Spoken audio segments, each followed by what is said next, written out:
Tonight we meet the prophet Isaiah, whose words of suffering and hope have echoed out over the centuries. Specifically, this passage, known as the Fourth Servant Song, is a mysterious, powerful poem that dares to imagine a world saved, not by domination, but by a bruised and broken body. He was despised and rejected, oppressed and afflicted, yet he did not open his mouth.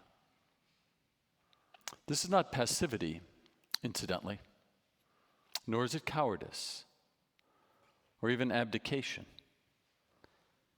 It's courage. It is courage to endure injustice, if not humiliation, without rancor or animus, let alone retaliation. It is courage to encounter torture without abandoning love.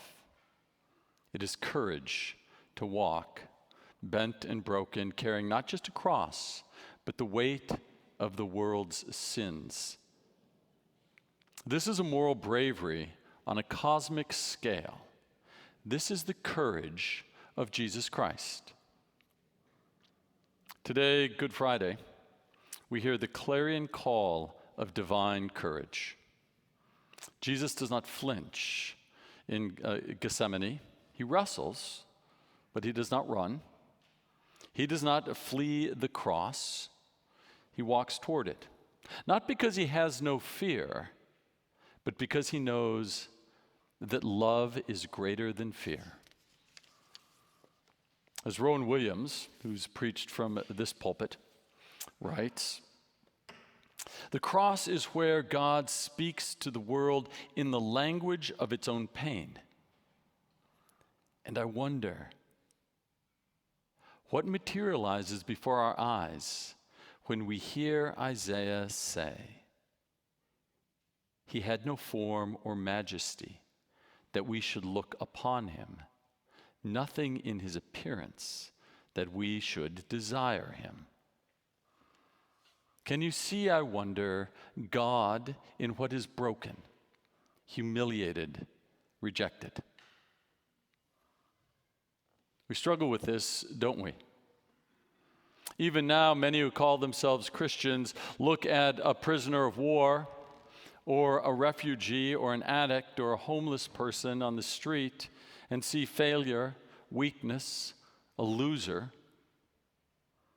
But the incarnate God, Jesus Christ, chose to see that person and in the end to join them where they were. Not because he was weak, but to show us what true courage looks like. Because he came to show us what true love looks like. That is the courage of the cross. It takes courage to look unflinchingly at suffering, to see violence in the human heart, and still say, God made each one of us with purpose, with goodness, in love. Today on Good Friday, we see suffering and we sit in it. We don't avoid it. We stare it in the face. And as we gaze upon our God and King, crucified, broken, and dying, we must remember this is not weakness, this is not failure, this is love seen through the lens of the worst case scenario. The cross, however, is more than an object of our meditation. It is a beacon that calls us to follow.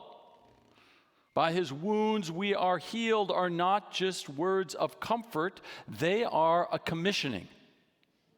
The world doesn't need more polished Christians posing with the powerful in a posture of contorted obedience as if needed to bolster a weak and fragile God. Our God is neither weak nor fragile. Our God is not needy. We are the weak ones. We are the needy ones. And in the same way, God has mercy upon us, not judging us for what we do, but loving us for who we are, so too we reflect that grace through the empathy that we show others. It is this God in whom we put our faith. It is this God in whom we put our trust. This God hanging on a cross. There's a long and a sacred tradition of cross-centered courage. Let me tell you one story. Wang Ziming was a pastor in the Mao ethnic minority region of Hunan province, China. He was a pastor there during the Cultural Revolution in the days of the communist King Mao. Wang was targeted for refusing to renounce Jesus Christ. He would not bow to the demands of the regime. He would not tell others to stop gathering or praying or believing. On December 29th, 1973, Wang was publicly executed in front of thousands by a firing squad. His murder, a warning to the faithful, but it became something else. As is so often the case, his martyrdom became a seed.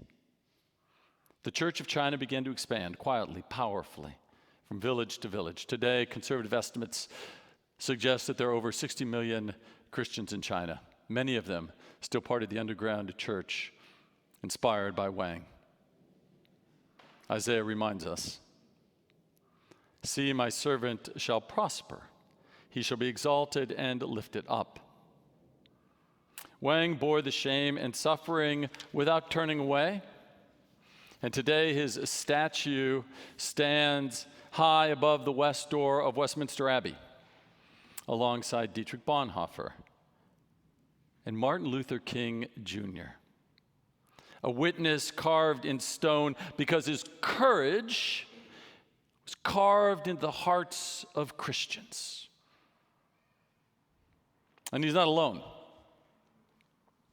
Another example, Archbishop Luwum, an Anglican primate from Uganda, 1977.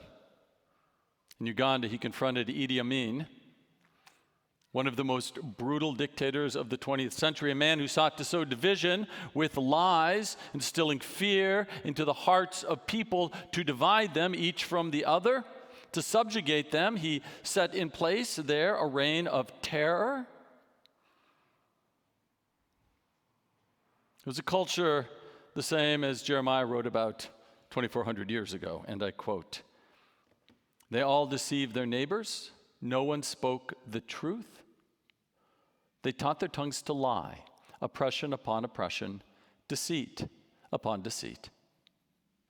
But Luwum refused the role of sycophant.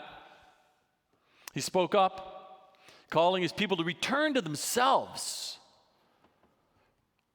to their inherent goodness, right, to their community, and he called for the government to be accountable, to care for the people they were called to care for, to tell the truth.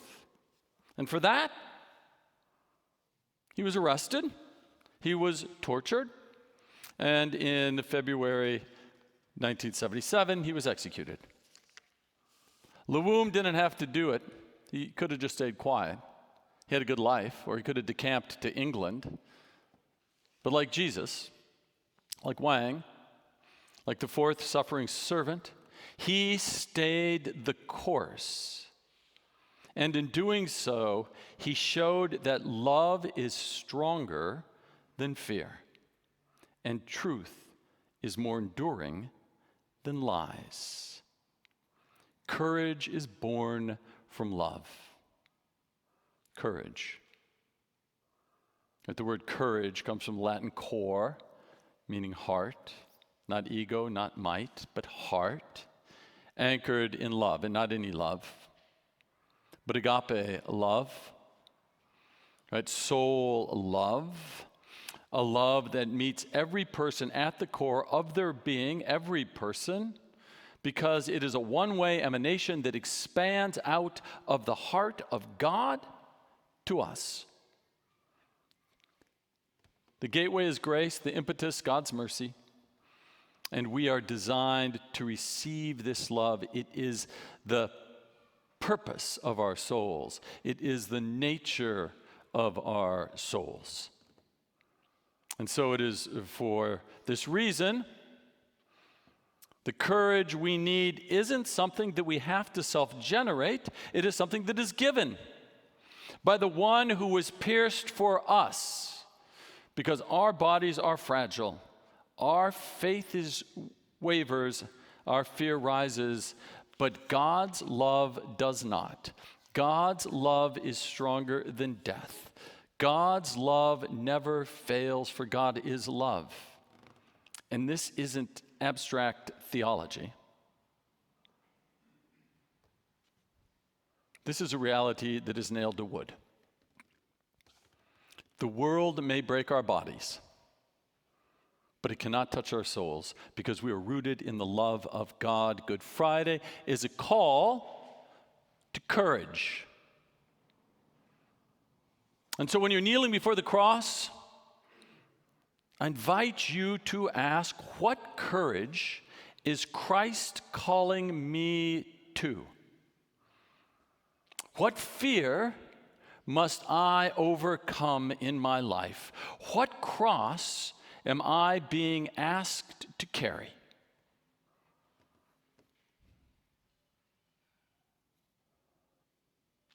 I pray we may not be called to martyrdom, like Wang or Luwum. We are called to be faithful. We are called to love when it is costly, to speak when silence seems safer, to forgive when bitterness is easier, to hold on when every fiber of our being says, run. Because we have the cross. Because we gaze upon it, and we know that it is the real source of courage. And as you consider courage, remember love. Always remember the love of Jesus Christ nailed to the hard wood of the cross for you.